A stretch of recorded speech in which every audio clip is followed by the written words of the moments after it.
दोस्तों, दुनिया में दो ही तरह के लोग होते हैं।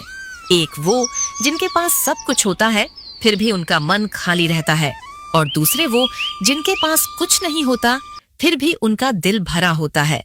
यह कहानी कनकपुर गांव के दो सगे भाइयों की है, अशोक और रतन। एक ही खून, एक ही आंगन में खेले कूदे, लेकिन बड्ढे होने पर किस्मत ने उनके बीच अमीर और गरीब की एक ऐसी दीवार खद्दी कर दी जिसे लांघना नामुमकिन लगता था। अशोक जो गांव का सबसे बद्धा व्यापारी बन गया, और रतन जो अपनी किस्मत से लड्ढाता हुआ एक मामूली चरवाहा बनकर रह गया। लेकिन कहते हैं ना, वक्त से पहले और किस्मत से ज्यादा किसी को नहीं मिलता। पर जब वक्त करवट लेता है तो रंक को राजा और राजा को रंक बनते देर नहीं लगती। आइए चलते हैं उस शाम की ओर जहां से इस कहानी का हर पन्ना बदलने वाला था। ये धूल, अरे ओ, ध्यान से देखता है। अरे ये तो रतन है, मैं तो पहचान ही नहीं पाया। मुझे लगा गांव का कोई भिखारी रास्ते पर खड़ेड़ा है। जरा साइड हो जा भाई, तेरे इन जानवरों की बदबू मेरे रेशमी कपड़ों में बस गई तो इत्र की पूरी शीशी खराब हो जाएगी। प्रणाम भैया। जानवरों से कैसी घिन? इन्हीं की वजह से तो हमारा और आपका पूरे गांव का पेट पलता है। और रही बात बदबू की, तो यह मेहनत की महक है भैया। वाह वाह, क्या बात कही है, मेहनत की महक। रतन, तू बातें तो बद्धी बद्धी करता है, पर तेरी हालत देख। पिताजी के मरने के बाद हम दोनों ने जिंदगी शुरू की थी। आज देख मैं कहां हूं और तू कहां है। मेरे पास हवेली है, नौकर चाकर हैं, और तेरे पास ये हड्डियों का ढांचा बने जानवर और फटी हुई धोती। सच बता, तुझे मुझे भैया कहते हुए शर्म नहीं आती? लोग क्या कहते होंगे कि अशोक सेठ का भाई दाने दाने को मोहताज है। भैया, शर्म तो बुरे काम करने में आनी चाहिए। मेहनत की रोटी खाने में कैसी शर्म? और आपने पिताजी का जिक्र किया, तो क्या आपको याद है उन्होंने अंतिम समय में क्या कहा था? संपत्ति का बराबर बंटवारा करना। लेकिन आपने क्या किया? सारी उपजाऊ जमीन, घर, दुकान सब आपने रख लिया। मुझे दी तो बस वो बंजर जमीन जहां घास भी नहीं उगती। फिर भी भैया, मैंने कभी आपसे शिकायत नहीं की। मैंने मान लिया कि शायद मेरे भाग्य में यही लिखा था। मुझे भगवान पर भरोसा है। बस अपनी बकवास बंद कर। हर नाकामयाब आदमी यही कहता है, भगवान पर भरोसा है, संतोष ही धन है। अरे ये सब अपनी नाकामी छुपाने के बहाने हैं। तू मुझसे जलता है रतन, मैं जानता हूं। मेरी तरक्की तुझे चुभती है, लेकिन याद रखना, ये दुनिया झुकने वालों को नहीं, झुकाने वालों को सलाम करती है। हट जा मेरे रास्ते से, मेरा वक्त बर्बाद मत कर। झुकाने वाला तो ऊपर बैठा है भैया। जब वो हिसाब करता है तो शोर नहीं होता।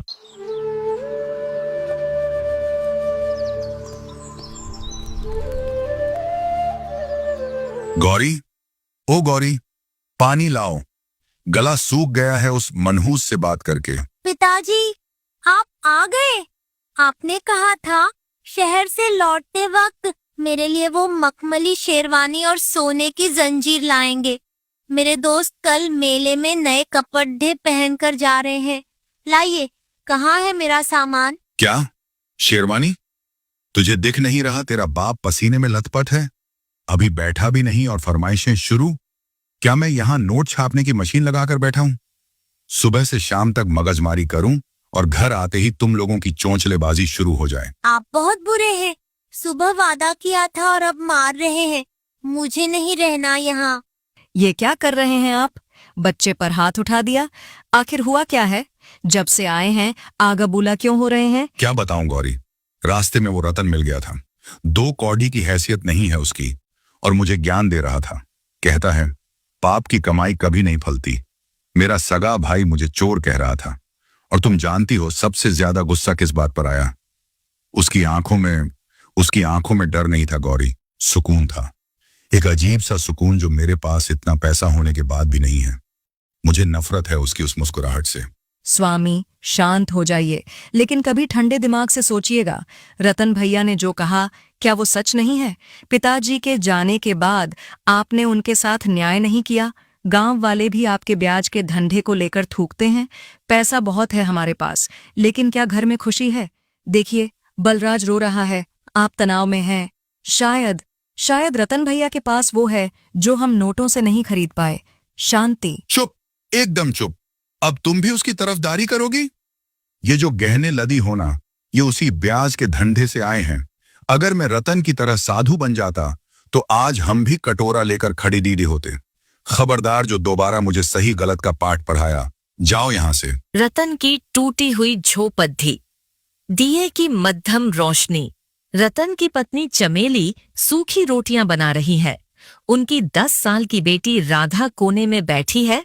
उसका चेहरा उतरा हुआ है। अरे, कैसी महक आ रही है। आज तो चमेली के हाथ की रोटियां खाकर दिन भर की थकान मिट जाएगी।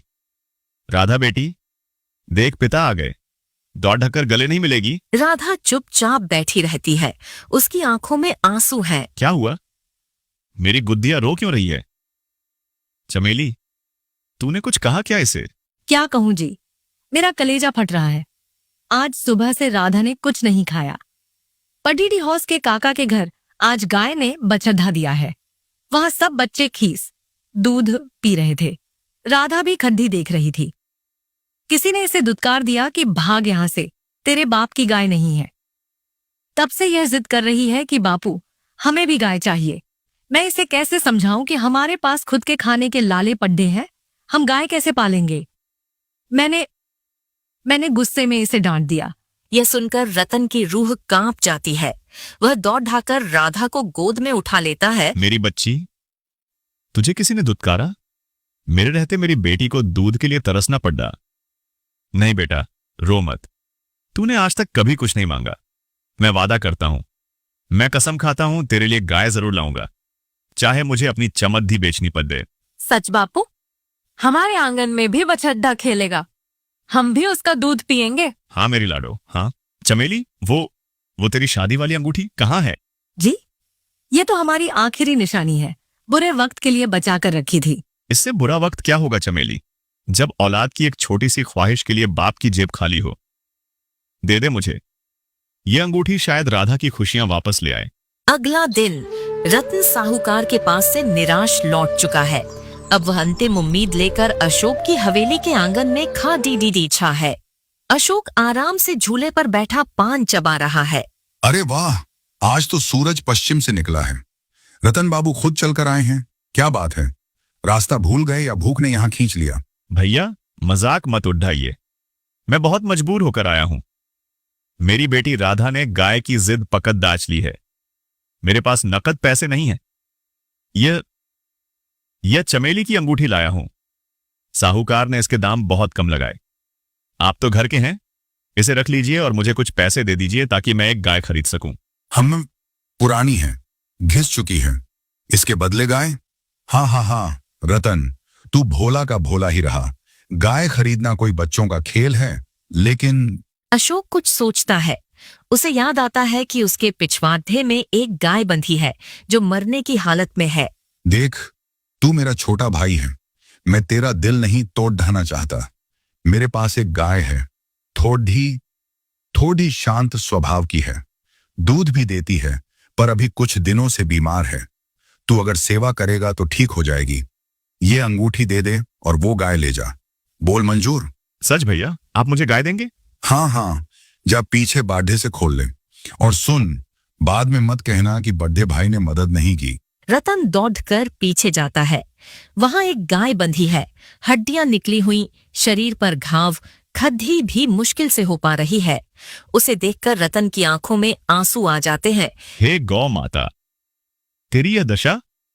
मेरे अमीर भाई के घर में तू दाने दाने को तरस गई? कोई बात नहीं, अब तू मेरे घर चलेगी। वहां रूखी रोटी मिलेगी, पर साथ में बहुत सारा प्यार मिलेगा। चल मां, चल मेरे साथ। रतन उस मरियल गाय को लेकर निकलता है। अशोक पीछे से जोर जोर से हंसता है। ले जा मूर्ख, वो बांझ है। वैद्य ने कहा है वो कभी दूध नहीं देगी और 2 दिन में मर जाएगी। अच्छा हुआ, बला टली और मुफ्त में सोने की अंगूठी भी मिल गई। कुछ दिन बीत गए। रतन ने गाय की बहुत सेवा की, पर गाय ठीक नहीं हुई। एक दिन रतन उसे लेकर जंगल में बहुत दूर निकल गया। इंसान की सेवा कभी व्यर्थ नहीं जाती। रतन ने उस बेजुबान जानवर को अपने हिस्से का खाना खिलाया, उसके घाव धोए। उस दिन जंगल में कुदरत को रतन की परीक्षा लेनी थी, या शायद उसे इनाम देना था। थक गई होगी मां, यहां हरी घास है, खा ले।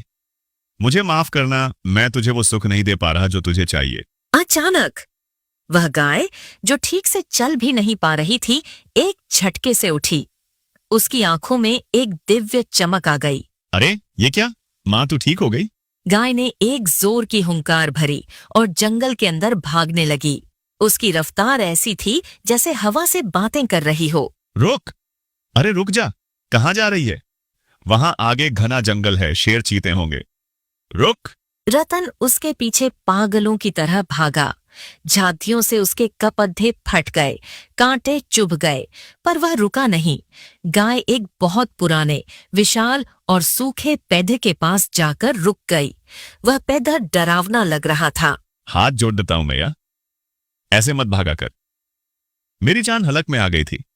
यहां क्यों रुकी है? ये पेड़दस तो बद्धा अजीब है। तभी अचानक मौसम बदला। दिन में रात हो गई, काली घटाएं छा गईं और बिजली कड़र ढाकने लगी। एक भयानक आंधी उठी। हे भगवान, ये कैसा प्रलय है? मुझे बचना होगा। एक जोरदार बिजली उस सूखे पेड्ढा पर गिरी। कड्ढा कड्ढा धद्धम। पेड्ढा बीच से फट गया और गिर पड्ढा। रतन ने अपनी आंखें बंद कर लीं। जब धूल छंटी तो रतन ने जो देखा, उस पर उसे अपनी आंखों पर विश्वास नहीं हुआ। पेड्ढा का तना खोखला था और उसके अंदर से सोने के सिक्के बह रहे थे। जैसे पानी बहता है, वैसे सोना बह रहा था। हे प्रभु, हे दीनानाथ, यह आपकी कैसी लीला है? इस गाय ने, इसने मुझे यहां तक पहुंचाया। यह सोना, यह तो राजाओं का खजाना है। रतन ने कांपते हाथों से एक सिक्का उठाया। वह असली था। उसने गाय की ओर देखा। गाय शांति से खड्डी जुगाली कर रही थी, जैसे कह रही हो, यह तेरे अच्छे कर्मों का फल है।